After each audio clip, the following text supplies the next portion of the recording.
पश्चिम बंगाल की मुख्यमंत्री ममता बनर्जी ने घुसपैठ और एसआईआर के मुद्दे पर एक बार फिर सड़क पर उतरकर चुनाव आयोग को घेरा और मंच से चेतावनी दी है कि अगर उन्हें कोई चोट पहुंचाएगा तो वो पूरे भारत को हिलाकर रख देंगे।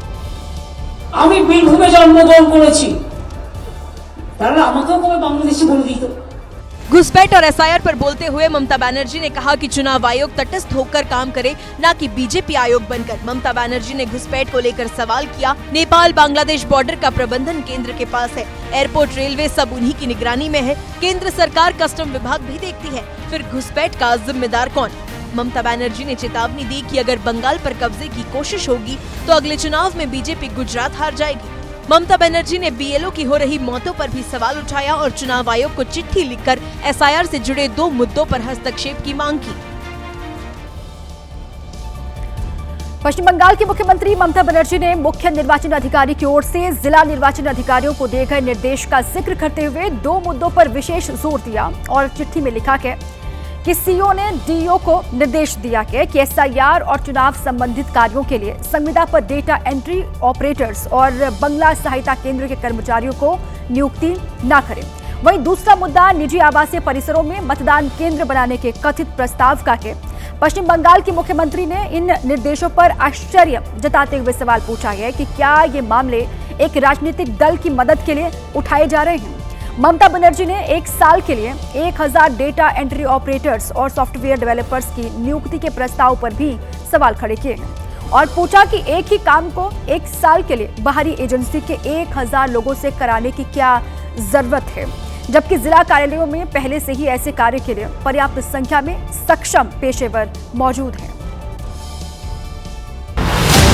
ममता बनर्जी ने न सिर्फ चिट्ठी लिखी बल्कि कोलकाता की सड़कों पर उतरकर प्रदर्शन भी किया, जिस पर बीजेपी ने पलटवार करते हुए ममता बनर्जी से ही सवाल कर लिया और बंगाल सहायता केंद्र में तैनात कर्मचारियों पर कहा, ये सारे के सारे तृणमूल कांग्रेस कैडर है, तो उसके ऊपर कैसे चुनाव आयोग भरोसा करे। बीजेपी ने आरोप लगाया कि बीएलओ पर प्रेशर डालने वालों से डेटा एंट्री कराने से चुनाव निष्पक्ष नहीं हो सकता। वहीं शुभेंदु अधिकारी ने ममता बनर्जी की चिट्ठी वाली पोस्ट को रीट्वीट करते हुए लिखा, आपको ऐसा क्यों लगता है कि चुनाव आयोग आपको जवाबदेह है और आप इनको राजीव सिन्हा ना समझें, जिसके हाथ अभी भी पंचायत चुनावों के खून से रंगे हुए हैं, जो उसने आपके गुर्गों के रूप में कार्य करते हुए आयोजित किए थे। इस आरोप प्रत्यारोप के बीच एसआईआर के दौरान हो रही बीएलओ की मौतों पर बीएलओ प्रोटेक्शन कमेटी के सदस्यों ने भी कोलकाता में चुनाव आयोग के दफ्तर के सामने प्रदर्शन किया।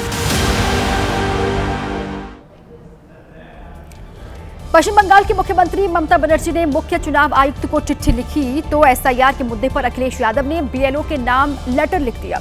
अखिलेश यादव ने पत्र में क्या लिखा है वो भी आपको बता दें। उन्होंने लिखा कि बीएलओ भाई बहनों को एसआईआर का इम्प्रैक्टिकल टारगेट दिया गया है, बीएलओ के साथ अमानवीय व्यवहार किया जा रहा है, बीएलओ पर मानसिक दबाव लगातार बनाया जा रहा है। अखिलेश यादव ने इसे बेहद निंदनीय और घोर आपत्तिजनक बताया कि अखिलेश यादव ने यह भी आरोप लगाया कि बीजेपी राज ने तरह तरह की प्रताड़ना और अशांति के सिवा किसी को कुछ भी नहीं दिया है और इन हालातों में अगर ईमानदारी से चुनाव हो जाएं तो उनके घर वाले तक बीजेपी को वोट न दें, बीजेपी जाए तो शांति आए।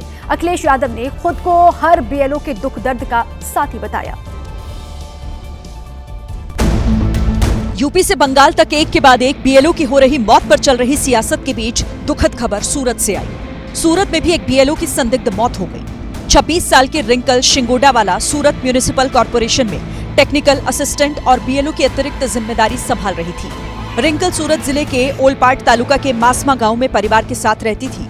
रिंकल अपने घर के बाथरूम में बेहोश मिली और थोड़ी ही देर में उनकी मौत हो गई। बेटी की मौत के बाद परिवार पर दुखों का पहाड़ टूट पड़ा। यूपी के गोंडा से भी एक दुखद खबर आई। गोंडा में विपिन यादव नाम के बीएलओ की अचानक से तबीयत खराब हो गई। तुरंत गोंडा के एक अस्पताल में उन्हें एडमिट कराया गया, फिर लखनऊ के लिए रेफर कर दिया गया।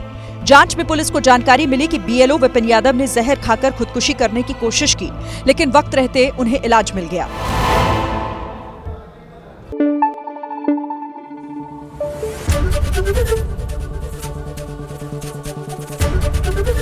एबीपी न्यूज आपको रखे आगे।